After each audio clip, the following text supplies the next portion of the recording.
Ассалаумағалейкум, ардақты ағайын. Қазақ халқының тарихы азаттық үшін күрестің тарихы. Ата-бабаларымыз ең бірінші күннен бастап-ақ ешкімнің жеріне көзін алартпай, тек өзінің ата мекенін қорғаумен өткізді. Қызын күң, ұлын құл етпеу үшін осы жанқиярлық тарихи күресте әйгілі қазақ батырларының рөлін ескермеуге болмайды. Жан тәнімен ел мен жерге берілген қазақтың батырлары нағыз отан сүйгіш патриоттың үлгісі болды десем қателеспеймін.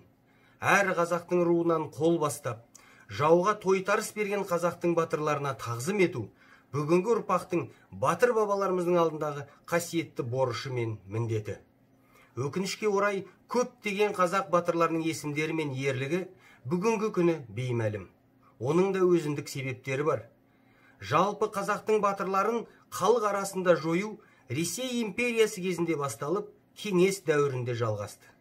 Неге десек, өйткені сол батырлардың ұрпағы Ресей империясы мен кеңес одағына қарсы болған көптеген көтеріліске басшылық етті. Мысалы, 30-шы жылдары Матай руының жігіттері бөрібайлап большевиктерге қарсы көтерілген. Тура сол кезде садырлар да алдиярлап кеңес үкіметінің быт-шытын шығарған. Жетісуда Әлмерек баба қолдасын деп атқа қонған албандар 1916 жылы көтерілді.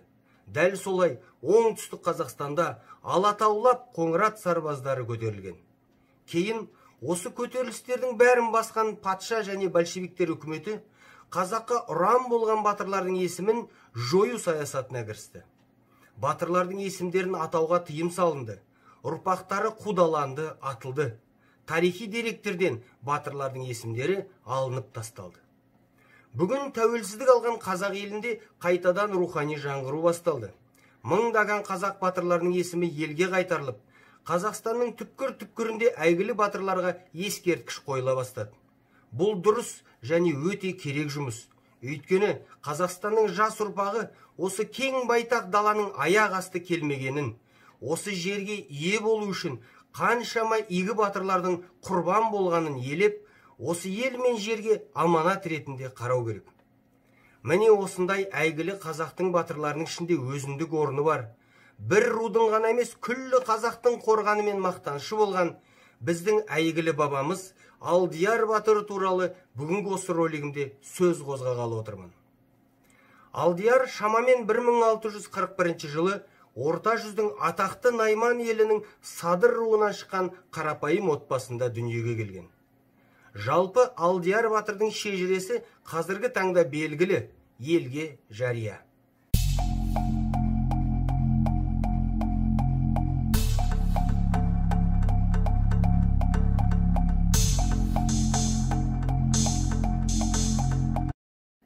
Ал енді Садыр руына келетін болсақ, Садыр руы ежелден қазақ халқына еңбегі сіңген даналар мен ел қорған батырларға ешқашан кенде болмаған. Жалпы Садыр руынан 60-тан астам қажы, 21-ден астам қари, 32-ден би шықса батырлардың саны одан бірнеше есе көп болған. Міне осы Садыр руының тоң тармағында дүниеге келіп, Садыр руының ұранына айналған Алдияр батыр болған. Бірақ Садыр руының Шүйе мен Саржетім тармақтарында да көптеген батырлар шыққан. Қазіргі таңда мен Шүйе мен Саржетімнен шыққан батырлар туралы бірнеше бейнероликтер түсірсем деген жоспарым бар. Егер сіздерде жалпы Садырдың, соның ішінде Алдияр ұрпағы болсын, не Шүйе мен Саржетімнен тараған батырлар туралы мәлімет болса, осы роликтің астындағы электронды поштаға жіберулеріңізді сұраймын. Алдиярдың әкесі Елеке мінезі жұмсақ, байсалды, кәдімгі көшпенді шаруа болған. Негізі Елекеден 4 ұл туыпты. Алдияр, одан кейін Құдияр, Ізбасар, Майлан. Әкесінің тұңғышы болған Алдияр жастайынан өткір мінезді, батыл болған дейді. Жас Алдиярды көрген Найманның ақсақалдары, мына Елекеңнің баласы атақты Садыр бабасына тартқан екен деп бата беріп отырған. Алдиярдың арғы атасы қалың Найманның ішінде бір руды қалыптастырған Садыр өз кезінде керемет қолбасшы, данықты батыр болған. Кім білсін, осындай шаһар және қайсар мінезінен болар, Алдияр жасы 20-ға келген тұста Орта жүздің бірнеше атқа мінерлермен араздасып, елден кетіп Қырғыз жерінен бірақ шығыпты. Ол кез қырғыз бен өзбектің тоқтамас соғысып жатқан кез еді. Батыл, тікшіл, жігерлі Алдияр басынан бастап қырғыз билеушілерінің назарына ілініп, қырғыз манабы Сарудың қарамағына қызметке шақырылады. Сару айбынды қазақтың жігітін бірнеше сынақтан өткізіп, оның батырлығына әбден көзі жеткен кезде Алдиярды қырғыз қолына қолбасшылыққа тағайындайды. Алдияр бастаған қырғыз сарбаздары аз уақыттың ішінде өзбек ағайынның бетін қайтарып, жалпы қырғыз еліне Алдиярдың атағы жайылады. Осы жерде айта кететін тағы бір жай, қырғыз елінде жүрген Алдияр өзбектің 5-6 бақадұрларын жекпе-жекте жеңіп, батыр атағына ие болады. Әбден риза болған Сару Манап Алдиярға өзінің қызын Ханшайымды ұзатып, күйеу балаға айналдырады. Мұндағы көздеген мақсаты қазақтың батыл жігітінен ұрпақ алып қана қоймай, оны қырғыз елінде қалтыру еді. Бірақ қырғыздардың бұл ойы жүзеге аспады. Өйткені өзінің атамекеніне деген сағынышын Алдияр баса алмады. Ұйықтаса да, тұрса да, қазақ даласының салқын самалын сағынып, туған елдің жусаны мұрынын тесіп отырды. Міне осылай, қайтайын десе намыстанып, бармайын десе сағынып жүрген Алдиярдың даңқы, сол кезде енді ғана аты шығып келе жатқан қазақтың жас ханы, әйгілі Салқам Жәңгірдің ұлы Тәукеге жетеді. Әкесі мен бауырларының кегін алып, төніп келе жатқан жоңғардың бетін қайтаруды аңсап жүрген Тәуке, сол қыстау кезде аса ерлік көрсеткен қазақ батырларын ұлы даланың әр түкпір-түкпірінен жинап жатты. Сару Манапқа елшілікке Тәуке хан 40 адам жіберіп, елшіліктің басшылығына жас сұлтан, болашақ атақты қолбасшы, кейін кіші жүздің алғашқы ханы болған Әбілқайыр мен атақты Бұхар жауды тағайындайды. Әбілқайырдың жасы ол кезде 11-12 шамасында болған. Осы аяқ асты пайда болған жас төренің өнерін көрейін деп Тәуке оны әдейі елшілікке жіберген екен. Бірақ жас болса да Әбілқайыр өзін керемет ұстап, абыройын асқақтатып қайтты. Қырғыз елінен келген Әбілқайыр мен Бұхар жырау Сарудан Алдиярды еліне қайтаруды сұрағанда, Сару Манап, мен дала батырына бұйрық бере алмаймын, шешім өзінің ығында деп жауап берген екен. Сол кезде Алдияр, өзге елде сұлтан болғанша, өз елімде ұлтан болғаным артық деп келісім беріпті. Батырдың мұндай сөзінен кейін қырғыздар қимастықпен қазақ елшілеріне 40 жылқы мен 40 түйе мінгізіп, Алдиярға батасын беріп, еліне қайтарады. Бұл шамамен 1694-1695 жылдары болған деген болжам бар. Міне осылай тікелей Тәукенің шақыруымен, Әбілқайыр мен Бұхар жыраудың қатысуымен Алдияр туған елге оралды.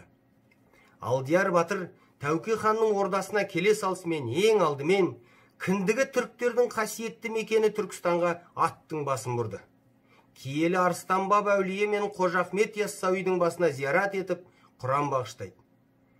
Зияраттан келгеннен кейін Алдияр батыр жоңғар шапқыншылығынан қорғану мақсатында көптеген әскери жұмыстар жүргізуге кіріседі. Өйткені жоңғарлар осы кезде оңтүстік Қазақстан мен Сырдария бойына үздіксіз шабуыл жасап отырған еді. Алдияр батыр жоңғарларға қарсы қырғыздарды тартып, ақыл қайрат, күш көмек тиетіндердің барлығын Тәуке ханның төңірегіне топтастырды. Қазақтың жас сарбаздарына ұрысты қалай жүргізу керек, жекпе-жектің тәсілдерін, ат таңдау секілді нәрселерді үйретеді. Өзбектермен соғысу кезінде көріп үйренген шоқпарға қорғасын құю әдісін үйретеді. Ол үшін қамысқа қорғасынды құйып, кесіп әзірлеген дейді. Және де Алдияр батыр қазақ әскеріне тыңшылық барлау қызметін өте ұқыпты және кесірсіз енгізген дейді. Сол заманда барлау қызметі жайшы деп аталыпты. Жорыққа шығардың алдында жайшылар барлық мән жайды барлап, ауа райына дейін мөлшерлеп Алдияр батырға баяндап отырған. Міне осылай Алдияр батыр қазақ хандығының жоңғарға қарсы дайындығына өзіндік үлкен үлес қосқан батыр. Осы Алдияр сияқты батырлардың арқасында жоңғарға тойтарыс беріліп, ел бірігіп, Тәукенің кезінде қой үстінде боз торғай жұмыртқалаған заманы орнады десек қателеспейміз. Алдияр батыр 1696, 1698, 1701 жылдардағы қазақ жоңғар шайқастарының бел ортасында жүріп, Садыр руы жасағына аға батыр болды. Батырдың даңқына әбден риза болған Тәуке хан Алдиярдың есімін өзінің туған елі Садыр руының ұранына айналдырды. Жалпы Алдияр батыр Тәуке ханның бас батырының бір есебінде барлық кеңестерге шақыртылып, ханның оң түзесі жағынан ордығып отырған дейді.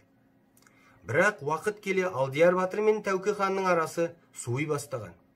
Бұған бір жағынан Алдияр батырдың хан алдындағы даңқын көре алмайтындар болса, екінші жағынан Алдиярдың тікшіл мінезі де себеп болған. Ешкімнен сескенбейтін, тек әділдікті ұстанатын Алдияр батыр сонымен қатар қасиетті ислам діні мен қазақтың салт дәстүрлерін де қатты ұстанған.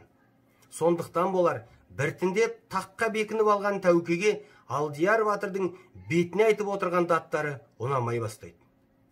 Халық аузынан жеткен бір-екі аңыз келтіріп кетейік. Бір кездері Тәуке хан қарақалпақтарды бірнеше рет шабуға ұмтылып, түк шығара алмапты.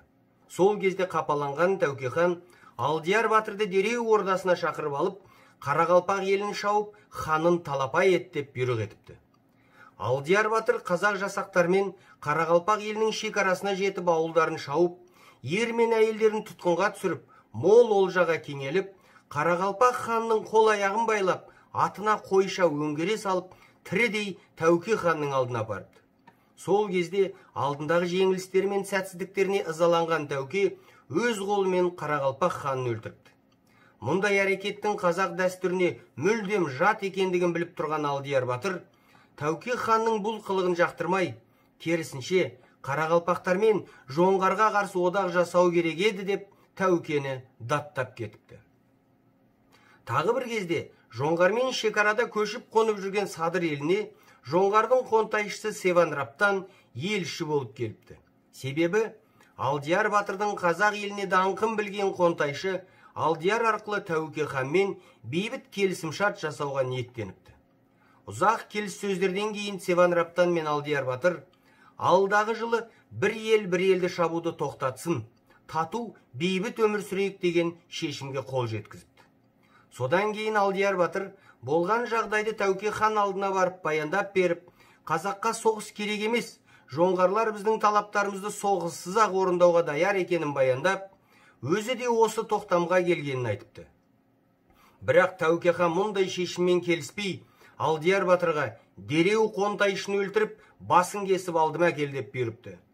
Алдияр батырдың бірнеше рет ол менің құдайы қонағым деп айтқан қолқасын қабылдамаған Тәуке хан, егер бұйрығымды орындамасаң, өз обалың өзіңе, қонтайшыны өз әскеріммен барып алам, бірақ сенің де ауылыңды аямаймын деп шығарып салған екен. Құдайы қонағымды ұстап бермеймін деген Алдияр батыр ханның бұл ескертуіне құлақ аспай, хан ордасынан шауып кеткен екен. Ауылына бара салысымен Алдияр батыр елін, сарбаздарын дайындап, Тәуке ханның шабуылына тойтарыс беруге әзірленеді. Тәуке хан әскерін жинап, Алдиярдың ауылына шабуыл жасағанда, Алдияр туған туыстарымен ханға қарсы соғыс ашады. Алдиярдың туған бауырлары Құдияр, Ізбасар, Майлан батырлар Тәукенің жасақтарымен таң атқаннан күн батқанға дейін шайқасады. Осы шайқаста Алдиярдың кенже бауыры Майлан батыр қаза табады.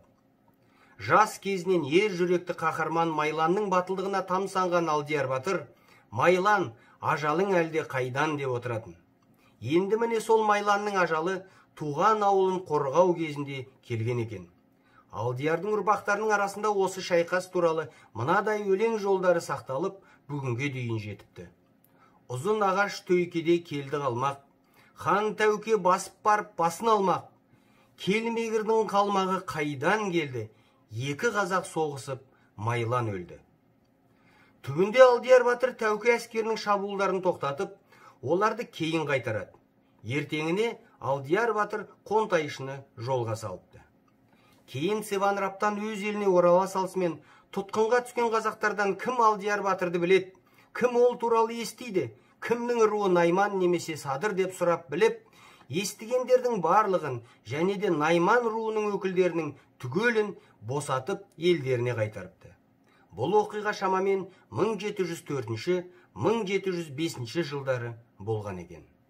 Міне осы екі аңыз әңгімеден ақ Алдияр керемет батыр, дара қолбасшы болса да, ең алдымен бейбітшілік заманын орнатуға тырысқанын, соғыстың халыққа келтіретін зардабын жақсы түсінгенін байқауға болады. Ниеті ақ, көңілі таза, сабырлық пен имандылықты алға қойған Алдияр батыр кейін де Тәуке ханға қазақ елін қорғауға көмектесуден бас тартпай, 1710 жылы Садыр руының жасағымен жоңғарларға қарсы бірнеше жорыққа қатысады. Еліне қалқан болған Садыр Алдияр батыр шамамен 1712 жылы қайтыс болып, Төлегетай бабасының қасындағы ескі зиратқа жерленген деген болжам бар. Қазақ үшін аянбаған даңқты Алдияр батырдың артында тура өзі секілді ұрпақ қалды. Алдияр батырдың Кененбай, Дөненбай, Медет, Асан, Ақпан, Тоқпан есімді ұлдары өз дәуірінде керемет батыр болып, жалпы қазақ еліне аты шықты. Болашақта мен осы батырлар туралы арнайы роликтерде шығарам деген ойым бар. Егер сіздердің қолдарыңызда мәлімет болса, бөліссеңіздер, рахмет айтар едім ағайын. Ал енді Алдияр батырдың бірнеше ұрпағына тоқтатыла кетейік. Мысалы, қалмақтардың қанды жорығы кезінде 1723 жылы Тәукенің ұлы Болат қазақ хандығын билеп отырған уақытта Алдиярдың ұлы Қуат батыр орта жүзге қолбасшылық еткен туралы естелік бар. Сонымен қатар Қуат батыр атамыз Софыс Матаевтың Елімай романында жақсы суреттеліп, Мұхамеджан Тынышбаевтың естеліктерінде де аталады. Қуат батырдың қазақ даласындағы керемет тұлға болғанның дәлелі ретінде ол кіші жүздің ханы Әбілқайырдың үлкен ұлы Нұралыға өкіл әке болғанында айтсақ болады. Кейін 1740 жылы Нұралы Хиуаға хан болып сайланғанда ол өзінің ордасына Қуат батырды қонаққа шақырады. Кейін сол жақта Қуат батыр қайтыс болып жерленеді. Алдиярдың тағы бір ұлы Кенжебай батыр 1738 жылы Орынборда Ресей әкімшілігінің ұйымдастырған кездесуіне қатысты. Кенжебай батырдың есімі Степное положение деп аталатын құжатта орта жүздің ықпалды билеушілерінің бірі ретінде жазылған. Алдиярдың немересі Қуат батырдың баласы Асау батырды әйгілі Қаздауысты Қазбек би қасынан тастамай, онымен ақылдаспай шешім қабылдамаған екен. Асау бабамыз Қызылорда облысы Жаңақорған ауданы Өзгент ауылында жерленіп, оның басына кейін үлкен кесене тұрғызылған. Асау батырдың ұлы Шыңғожа да есімі елге тараған батыр болған. Қазақтың бір үлкен жиынында Абылай ханның бас палуандары Жақсыбай мен Қасымбайды бірдей жығып, орта жүздің бас палуаны атағына ие болған адам. Сонымен қатар, Мұхамеджан Тынышбаев Садыр руының соңғы батыры деп атап кеткен Нияз батыр Шеген ұлында айтпай кету мүмкін емес. Барлық ғұмырын орыстардың отаршылдық саясатына қарсы күреспен өткізген Нияз батыр да Алдиярдың 5-ші ұрпағы болған. Міне, Найманның ішіндегі Садыр руының ұранына айналдырған Алдияр батыр бабамыз осындай керемет тұлға болып, кәдімгідей батырлар әулетінің негізін қалап кеткен тамаша азамат. Алдияр батырдың армандаған, қаны мен жанын аямаған қазақ елі бүгін күллі дүние жүзіне Қазақстан Республикасы деген атпен белгілі. Сондықтан біз бүгінгі қазақ елі Алдияр батырдың аруағына тағзым етіп, құрмет көрсетуге міндеттіміз. Қазақ ұлысының іргесі бөлінбей, қазақ жерінің аумағы тарылмай, шекарасы шашырамай, тұтас қалпында бүгінгі күнге жетуіне үлес қосқан Алдияр батырдың есімін мәңгі есте қалдыруға талпыныс бүгінгі күні жасалуда. Бұның бір айқын көрінісі Сарқан ауданының орталығында Алдияр батыр бабамызға арнап еңселі ескерткіш тұрғызу мақсатында бабалар рухы қоғамдық қоры құрылды. Осы игі іске үлес қосу Алдияр батырдың ғана емес, жалпы исі қазақтың перзенттік парызы деп санаймын. Ендеше Алдияр батыр бабамыздың есімін мәңгі есте қалдыруға бүгінгі ұрпақтарының жұдырықтай жұмылларына сенемін. Сіз де осы игілікті істен шет қалмаңыз. Бабалар рухы қоғамдық қорының реквизиттері осы бейнероликтің астында көрсетілген. Бірлігімізді баян ететін кез келді ағайын.